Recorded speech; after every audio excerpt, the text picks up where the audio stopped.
Muy buenas noches, respetado tutor, compañeros de grupo del curso de legislación laboral. Mi nombre es Noel Ángel Jaramillo Vidales, número de cédula 5823136. Pertenezco al grupo 101, tengo 35 años de edad, me desempeño como supervisor en mantenimiento de vías férreas. Estudios anteriores han sido bachiller académico, técnico en mantenimiento de vías férreas. Actualmente estoy inscrito en el programa académico de ingeniería industrial del CEA Valledupar, cursando el octavo semestre. A continuación, vamos a hacer una descripción del contenido que tenemos en esta presentación para este trabajo, el cual nos habla del diagnóstico del trabajo colaborativo número 1, el diagnóstico y solución de casos, socialización de temas asignados. En el capítulo 2, que vimos obligaciones, prohibiciones del empleador y obligaciones del trabajador. En el capítulo número 3, el salario y sus elementos constitutivos, conclusiones y recomendaciones. Abordando más este tema, en el trabajo colaborativo 1 vimos lo que fue el diagnóstico y una solución de un caso. El diagnóstico se dio un tema a tratar, elecciones de rol a trabajar, psicólogo, afiliaciones a seguridad social, hizo un simulador de liquidación de nóminas, personal administrativo y personal operativo. Las soluciones del caso tuvimos unos participantes, candidatos, unos participantes con un perfil requerido. Hablamos de la nómina, que fue el salario, horas extra, auxilio de transporte, seguridad social, embargo de sindicato, de parafiscales, la afiliación de un candidato escogido. Todo esto fue lo que vimos. Dentro de, abordando ya el capítulo número 2, vimos lo que fueron las obligaciones, prohibiciones del empleador y obligaciones del trabajador. Vamos a empezar con las obligaciones que tienen nuestros empleadores. En un primer punto vimos es una de las obligaciones que tiene es dar a los trabajadores los instrumentos adecuados y la materia prima necesaria para la realización de sus actividades. Otro punto que se vio, el punto 2, prestar a los trabajadores locales y apropiados, prestar a los trabajadores locales apropiados elementos adecuados de protección contra accidentes y enfermedades profesionales, prestar inmediatamente los primeros auxilios en caso de accidentes o de enfermedades. Otro punto sería pagar la remuneración pactada en las condiciones, periodos y lugares convenidos. Son lugares que ya están establecidos entre el empleador y el empleado. El quinto punto, tener respeto a la dignidad personal del trabajador, a sus creencias y sentimientos. Sexto, conceder al trabajador las licencias necesarias para el ejercicio del sufragio. Es una obligación que las personas ejerzan el derecho al sufragio. Séptimo, dar al trabajador cuando lo solicite una certificación que conste en qué consiste el tiempo de servicio, la índole de la labor y el salario devengado. Octavo, pagar al trabajador los gastos razonables de venida y regreso si para prestar su servicio lo hizo cambiar de residencia. Noveno, cumplir el reglamento y mantener el orden, la moralidad y el respeto a las leyes. Seguimos con las prohibiciones del empleador. Está totalmente, ya en las presentaciones anteriores vimos las obligaciones. Estas son las prohibiciones. Al igual de las obligaciones que una prohibición que no puede pasar por encima de los empleados. Se habla del respeto a los salarios. Pueden hacerse deducciones, retenciones o compensaciones de acuerdo a los artículos del Código Sustantivo del Trabajador. Se habla de obligar al trabajador. Está totalmente prohibido de obligar al trabajador a que compre mercancías o víveres en los almacenes que el empleador quiera. No puede obligarlo. Es una de las prohibiciones que se le genera a un empleador. Aceptar dinero del trabajador para que se le admita en el trabajo o por otro motivo que se le refiera a las condiciones de esto. Limitar o presionar a los trabajadores en el ejercicio de su derecho de asociación. Imponer a los trabajadores obligaciones de carácter político o religioso. Está totalmente prohibido que el empleador realice este tipo de imposiciones. Hacer, autorizar o tolerar propaganda política en los sitios de trabajo.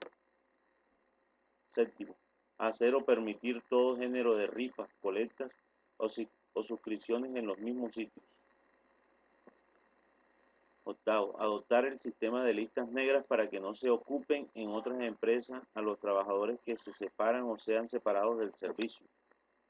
Como quien dice, vetarlos de una empresa y pasar una lista donde no puedan estar en otro sitio. Autorizar cualquier acto que vulnere o restrinja los derechos de los trabajadores que ofenda su dignidad. Estas son, en el capítulo 2 también vamos a ver o vimos las obligaciones que tenemos nosotros los trabajadores. Primero, tenemos una muy importante, que es acatar y cumplir las órdenes e instrucciones que de modo particular la impartan el empleador o su representante.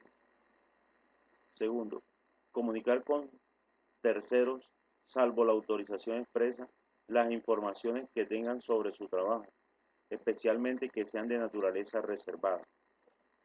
Tercero, conservar y restituir en buen estado los instrumentos y útiles que le hayan sido facilitados y las materias primas sobrantes. Cuarto, guardar rigurosamente la moral en las relaciones con sus superiores y compañeros. Obligaciones del trabajador. Está obligado a decirle al empleador las observaciones que estime conducentes a evitarle daños ni perjuicios. Prestar la colaboración posible en caso de siniestros o de riesgos inminentes que afecten o amenacen las personas o cosas de la empresa o establecimiento. Séptimo, observar con suma diligencia y cuidado las instrucciones y órdenes preventivas de accidentes o de enfermedades profesionales. Aquí ya pasamos, respetados tutores, compañeros, al capítulo número 3, donde ya nos habla del salario y sus elementos constitutivos. La deducción de salario es una contraprestación por un servicio, existiendo dos tipos de remuneraciones: ordinaria, que es la suma fija, y una remuneración extraordinaria, que ya son pagos adicionales que efectúa el empleador. Factores de la valoración salarial. A. La naturaleza de la actividad a realizar. B. Acceso a los medios de formaciones profesionales. C. Condiciones de la admisión en el empleo. D. Condiciones de trabajo. E. La equidad de oportunidad y de trato en materia de empleo y ocupación, con objeto de eliminar cualquier discriminación. F. Otros complementos salariales. El salario y sus elementos constitutivos. El pago de incapacidades. En caso de incapacidades comprobadas para desempeñar sus labores ocasionadas por enfermedad no profesional, el trabajador tiene derecho a que el empleador le pague un auxilio monetario hasta por 180 días. Eso es lo que equivale a 6 meses de trabajo. Pagos que no son salarios. Las sumas ocasionalmente y por mera liberabilidad recibe el trabajo en dinero en especie. B. Medio de transporte y gasto de representación. Eso no hacen parte del salario, son auxilios. No tendrán carácter salarial tales como las primas extralegales de vacaciones y Navidad, las prestaciones sociales, un auxilio por enfermedad, maternidad, cesantía. Cuando se parte que no tendrán el carácter de salario tales como alimentación, vestuario y alojamiento. Ya eso es un pacto que se genera entre el empleador y el empleado. Las vacaciones y sus componentes en dinero, subsidio familiar, participación de utilidades, viáticos accidentales, viáticos permanentes, en la parte destinada para transporte y gasto de representación y la prima legal de servicio. Tampoco son salarios los elementos de trabajo, las propinas ni las indemnizaciones por terminación de contrato. Modalidades de remuneración. Salario en especie. Pactos no salariales. Pacto por unidad de tiempo y unidad en obra. Salario integral. Los aprendices del SENA recibirán el 100% del salario mínimo legal vigente. La liquidación del trabajo extra. Se dice que es el tiempo que excede la jornada ordinaria. El trabajo extra diurno se remunera con un recargo del 25% sobre el valor de un trabajo diurno, ordinario diurno. El trabajo extra nocturno se remunera con un recargo del 75% sobre el valor de un trabajo ordinario diurno. El trabajo en un domingo y festivo se remunera con un recargo del 75% sobre el salario ordinario en proporción a las horas laborales. El salario y sus elementos constitutivos, seguimos viendo algo que es muy importante, que son las prestaciones sociales. Eso a todo el mundo nos interesa, las cuales hablan de donde tenemos derecho a una prima de servicio, a dotación, cesantía, a los intereses que nos genera nuestra cesantía, a vacaciones y a un auxilio de transporte. Y tenemos la nómina, que es un documento por el cual se lleva a cabo el registro de los pagos salariales del trabajador, incluyendo los aportes a la seguridad social. En conclusión, podemos decir que de esta presentación se reconoció la importancia de los conceptos básicos de la legislación laboral, se interiorizaron los cálculos matemáticos para la adecuada liquidación de la nómina, se investigó y se actualizaron los conceptos previos con el fin de estar siempre en los lineamientos y normatividad vigente. Gracias y espero que sea de todo su agrado. Respetar